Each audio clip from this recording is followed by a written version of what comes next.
catching the ball. Like, we have certain, I'm not going to say names, we have certain guys learn how to catch the ball with length and learn, just the different details of ball catching, and then just the different details of certain types of blocks on the line of scrimmage, off the line of scrimmage. So been very pleased with their development and just their willingness to get better, and they work hard, and the competitiveness they play with. What have you seen out of the wide receiver crew and just how that they push each other in that competition, not just the top 3 or 4, but guys like 7 through 10 maybe? Yeah, I mean, we're a very talented group, and I say it all the time. Playing last year made us want to pull our hair out at times, playing young guys like that, but we're reaping the benefits now of guys that are just their second year of college football. They have so much experience. They play off each other. They've got great. It's a big personality room. They have a lot of fun. I think they love each other. They love being around each other. I think they love competing with each other, and it's just making them a better unit overall. They've got a bunch of different skill sets, big guys, small guys that maybe not be burners but can manipulate space and zone coverage, and we got guys that can fly. So really pleased again, with that group and how they're trending at this point. How did those younger guys benefit from getting kind of thrown into the fire last season at receiver? I think just like any of us, I mean, failure. Like, you go out there and you're not physically ready, at times to play in the Big Ten, and you got to go out there and block some grown men and get open versus some grown men, and with every rep, you're not going to win. You have failures during games. I think that we've done a nice job of learning from our failures and learning from hard times that we had last year at that position. I think it's only made us better. The fact that camp is an extra week essentially without classes starting in, what are the benefits of that from a coaching perspective to have essentially another full week going on it out? Just to be with them, just to have them with us. And I think, this isn't part of your question, but I think Coach has done best I've ever been around this year of situational football. And I think sometimes when you run out of time at camp, you're trying to get everything in. You may not be able to spend as much time on it, but like, we just left a 20-minute end of game situational, he would call out situations we'd have to execute it. And I think that we're going to benefit that players, but especially coaches. Like, we don't know the situations. I think having them an extra week allows us to do things like that and not try to speed through and get all the plays in and, just check boxes. We're able to just slow down and make sure that we get everything right and get to do these, these situational type things like we did today.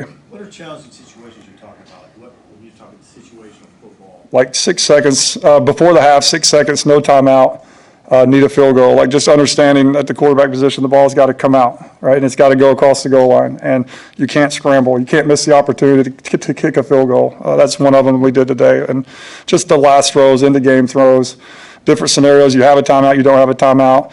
You're on the 18-yard line. You have, one timeout, 12 seconds. Like, what are we going to go to in those? So when we get to those situations, we're going to be ready, to go. How would you characterize Dylan's, understanding, his overall understanding of that sort of thing? A high level. I think a lot, and Danny and Heinrich. I think that Glenn's really, really good at that stuff. He's a lot smarter than I am, but he teaches those guys, and just able to put them in scenarios in the meeting room, just to front load them with situations to make sure that they know how to react when they come up. But they did a really nice job today. Are those more those situational things, like creating difficult moments? Are they more necessary for a young quarterback than for? I think if you had Peyton Manning, you'd want to do the same thing. And again, I think it's as much for us as coaches as it is the players. And Coach says it all the time. That's how we're going to win or lose a game. It's going to come down to the end. So we have to be ready for whatever pops up, and we can't be over there trying to think of, oh, geez, there's 12 seconds. We don't have any timeouts. Oh, hey, come here, quarterback. And go through the scenarios. Hey, you got to get this in the end zone. You can't check it down. We can't do all that in that moment. We have to, put that, embedded that in our personality, in our brain, before it happens, so we can just naturally react to it.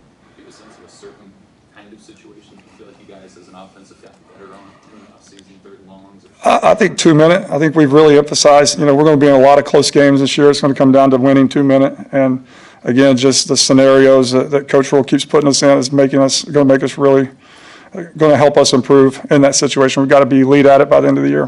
One of your big emphases this year has been, not turning the ball over. How have you seen guys respond to that? Not to jinx this, but we're doing a lot better job. I mean, we talk about it every single day. there's not a day, a meeting that goes by that's not, ball security is not emphasized. Like, we have to win the turnover margin. That's one of our pillars. We have to win the turnover margin. So I think we're committed to doing that, and we're focused. You got to be focused and dialed in as a ball carrier to do that, and I think that, hopefully we'll improve. Coach, how has Dante Galvell come along? And just as he's kind of come in that running back discussion. I had a really good week last, probably 7, 8, I don't know if it's a week because my days are running together, but last 7, 8 practices, he's running the ball really, really hard. He's hard to tackle. I don't think, if he gets past that box, DBs do not want to tackle him. I mean, he's getting downhill. He had 2 really good blitz pickups in the last 2 days, so he's improving where he can stay in there on third down. He doesn't have to come off the field because he's getting better and understanding pass protection, but just a very physical runner and gets downhill. I know it's tough when Teddy went down, but how have you seen that left tackle spot with Turner coming back from his spring injury, the rehab, and also the younger guys there with Grant and Connor? Yeah, it's an opportunity, and hate that Teddy's having to go through that. That stinks, but those young guys, they get a chance, and they're going out there and they're competing, and I think sometimes they even surprise themselves, of how well they can do and how they can hold up. So we're going to be dependent on a lot of people to rally around that position, make sure that we continue to grow as an O-line. Can you talk about Justin Evans and just the progress you've seen him make? You don't know he's out there. He's like a good official, right? If you don't know they're out there, they're probably doing a really nice job. Like, you don't even notice when he's out there because he doesn't really have a lot of MAs. He doesn't really screw up a lot. He just kind of does his job at an adequate / high level. He's playing with great physicality. He's improving in his pass protection. I think playing center and then playing guard, I think he can anticipate a little bit because he's made those calls before at center. So I'm really pleased with his progression to this point. Since you're talking about the line, what's different, if anything, about Micah Mazuka, and the way that he's progressed here this month in comparison to his first couple of months in the program? Just like any new player, you've got to develop trust. I think that, there's a total trust in Coach Raiola and Coach Rule right now of how, Coach Rule's an O-line guy at heart as well, just how we coach the O-line and what we demand of the O-line. I think there's a trust there. I think that, he's a really talented player. He's very physical. He's very strong. He can move people at the point of attack. Like, he's gotten better and better. But I think, just to answer your question, I think just trusting that he's in the right place, that he trusts the coaching. Now he can just kind of go out there and use his God-given ability and execute. I have a question about get down in the goal line area, not even the red zone, but down maybe inside the 10 or 5. What's your take on the back shoulder fade? How much you as an offensive coordinator ever want to call it? I would love to do it all the time. I think we have huge receivers. We either going to run by you or we can, throw the back shoulder fade. I think we've got to be able to use, our big receivers' body types as a secret, as a superpower. And I think that's something that they do really well, is be able to jump up and locate the ball.